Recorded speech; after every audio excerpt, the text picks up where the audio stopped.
121 errepide nazionalaren inguruko udalerri eta herrietako 74 alkatek eta Oronozko parkeko 33 suhiltzailek egunero Belateko eta Almandozko tuneletatik pasatzen diren milaka erabiltzaileen segurtasuna bermatzeko premiazko neurriak eskatuko dizkiote Nafarroko gobernuari. Hori dela eta asteartean martxoaren 16an arratsaldeko 6etan egina dute hitzordua Belateko tunelaren sarreran. Almandoz aldetik, 5 minutuz itxiko dute tunela.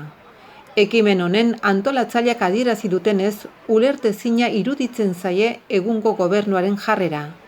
Azpiegiturek duten arrisku maila handiaren jakitun dira, baina ez duten neurririk hartzen eta horren ondorioz egunero tunel barrenean sutea izateak sortuko luken arrisku larriari aurre egin behar diogun. Arrisku maila gainera urtetik urtera handiagoa dela diote alkatek eta suhiltzaileek. Merkantziak garraiatzen dituzten ibilgailu astunen trafikoak gero eta handiagoa delakoz. Salatu dutenez, gobernuak segurtasun araudiari egokitzeko 15 urteko epea izan zuen. Epea bukatu da, baina oraingo gobernuak deus egin gabe jarraitzen du. Araudia argia dela gaineratu dute.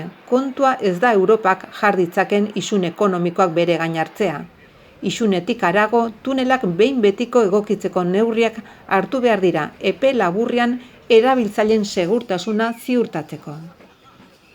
Astearteko hitzorduan, aintzinara begira eginen dituzten mobilizazioen berri emanen dute eta Bernardo Ziriza, Nafarroko gobernuko, Lurralde Koexio Kontseilariari eskaera zuzenduko diote alde batetik behin-behinean eta azpiegitura horiek aipatutako zuzentarauak eskatzen duen segurtasun mailara behin betiko egokitzen ez diren bitartean, premiazko neurri osagarriak ezarri eta hartzeko eskatuz.